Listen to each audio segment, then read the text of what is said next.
Guys, you're most welcome to your channel. This is Asif Ali. बच्चों, आज की क्लास में हम करेंगे क्वेश्चन नंबर 22, वही सुपर प्रॉफिट मेथड जिसमें हमने पास्ट एडजस्टमेंट करनी है। तो उससे रिलेटेड आज हम क्वेश्चन करने वाले हैं, क्वेश्चन नंबर 22। और क्वेश्चन में बोला है एवरेज प्रॉफिट अर्न करा है फर्म ने 7.5 लाख रुपए। तो यहाँ पर पहली इंफॉर्मेशन क्या, एवरेज प्रॉफिट 7.5 लाख है। अब देखो यहाँ पर बोला है इसमें इंक्लूड है over valuation of stock of 30,000 रुपए। अब यहाँ पहली सिचुएशन में क्या था, अंडर वैल्यूएशन। अब यहाँ पर क्या हो गया, ओवर वैल्यूएशन, यानी कि ओवर वैल्यूड आ रहा है हमारा स्टॉक 30,000 रुपए से। तो हमने इस सिचुएशन के अंदर मैंने मतलब आपको क्या एडजस्टमेंट में पढ़ाया है, जब भी बच्चों ऐसे आ जाए ओवर वैल्यूएशन ऑफ स्टॉक लिखा है तो क्या मानेंगे, क्लोजिंग स्टॉक। तो इसको रिकरेक्ट करने के लिए हमें क्या करना होता है, जो भी हमें एवरेज प्रॉफिट या नॉर्मल प्रॉफिट जो भी गिवन है उसमें से हमें इसको माइनस करना होता है। क्योंकि पहली वाली सिचुएशन में हमने पिछले क्वेश्चन में क्या करा था, प्लस करा था। तो इसीलिए जो हमारा क्लोजिंग स्टॉक है अगर वो ओवर वैल्यू हो रहा है तो हम उसको क्या कर देंगे, माइनस कर देंगे ऑन एन एवरेज बेसिस। ठीक है, कैपिटल लगा रखी है फर्म के अंदर 42 लाख रुपए, नॉर्मल रेट ऑफ रिटर्न है 15%, कैलकुलेट करनी है फर्म की goodwill 3 times of the super profit. तो यहाँ पर भी हमें जो नंबर ऑफ ईयर परचेज दिए होते थे वो टाइम्स में गिवन है, 3 टाइम्स। ठीक है, तो क्वेश्चन को शुरू करते हैं। जो जो इन्फॉर्मेशन गिवन है सबसे पहले हम उसको लिख लेते हैं।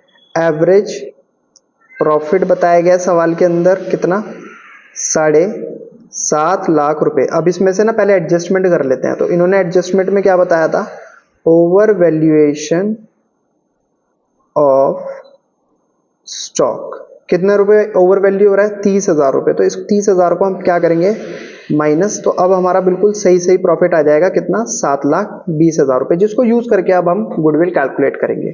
ठीक है बच्चों, इतनी बात आपको समझ आ गई होगी। इसके अलावा जो फॉर्म के क्वेश्चन के अंदर जो फॉर्म की इंफॉर्मेशन है वो बताई गई है कि कैपिटल एम्प्लॉयड क्वेश्चन में गिवन है कितने रुपए, 42 लाख रुपए। क्वेश्चन में गिवन है 42 लाख रुपए कैपिटल एम्प्लॉयड। इसके अलावा नॉर्मल रेट ऑफ रिटर्न बताया गया सवाल में 15% का है। और जो आपको नंबर ऑफ ईयर परचेज रखना होता था वो कितना रखना है, 3 टाइम्स। कुछ पहले वाले सवाल की तरह है, बस छोटा सा इन्होंने एडजस्टमेंट में चेंज करा है कि वहां पर over valuation of closing, under valuation of closing stock था, यहाँ पर over valuation of closing stock हो गया है। इसके अलावा और कोई इन्फॉर्मेशन कुछ भी किसी तरीके की कोई गिवन नहीं है। बस सिंपल इसी चीज को उठाकर अब हम करेंगे क्वेश्चन को सॉल्व। सबसे पहले बच्चों हमारा काम होगा यहाँ पर क्या कैलकुलेट करने का। देखो एवरेज प्रॉफिट मेरे पास है, कैपिटल एम्प्लॉयड है, तो नॉर्मल प्रॉफिट कैलकुलेट कर लेते हैं।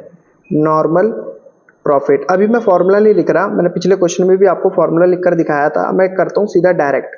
तो कैपिटल एम्प्लॉयड जो कि 42 लाख है, multiply normal rate of return 15% है, अपॉन में 100, 0 से 0 कैंसिल। अब ये हो गया हमारा 42,000 इंटू 15। अगर हम करेंगे तो कितना आएगा, अप्रोक्सीमेटली 42,000 इंटू 15, 6,30,000 रुपए। ये आ गया नॉर्मल प्रॉफिट। अब सुपर प्रॉफिट कैलकुलेट कर लेते हैं, क्योंकि हमारे पास एवरेज प्रॉफिट तो ऑलरेडी गिवन है। एवरेज प्रॉफिट में से नॉर्मल प्रॉफिट को माइनस करना होता है तो सुपर प्रॉफिट आ जाता है। तो एवरेज प्रॉफिट है 7,20,000 रुपए, माइनस नॉर्मल प्रॉफिट है 6,30,000 रुपए। जब इसमें से इसको माइनस करेंगे तो बच्चों क्या आएगा, 90,000 रुपए। तो 90,000 आ गया मेरा सुपर प्रॉफिट। अब जब सुपर प्रॉफिट आ गया तो गुडविल भी आराम से आई जाएगी। तो गुडविल का फॉर्मूला होता है सुपर प्रॉफिट की मल्टीप्लाई कर दो नंबर ऑफ ईयर परचेज के साथ। तो सुपर प्रॉफिट है 90,000 और नंबर ऑफ ईयर परचेज है 3, तो 9 तिया 27, 2,70,000 रुपए। ये आ गई फर्म की गुडविल। तो देख लेते हैं एक बार आंसर क्या हमारा सही है। हाँ जी सर, बिल्कुल सही है, 2,70,000 रुपए हमने कैलकुलेट करा है। हमारा भी 270 आ रहा है और किताब के अंदर भी 270 ही आ रहा है।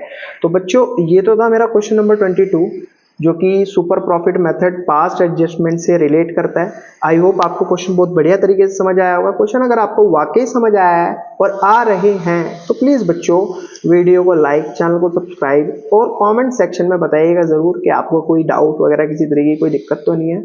फिर मिलेंगे आपसे अगली वीडियो में अगले नए क्वेश्चन के साथ, तब तक के लिए धन्यवाद।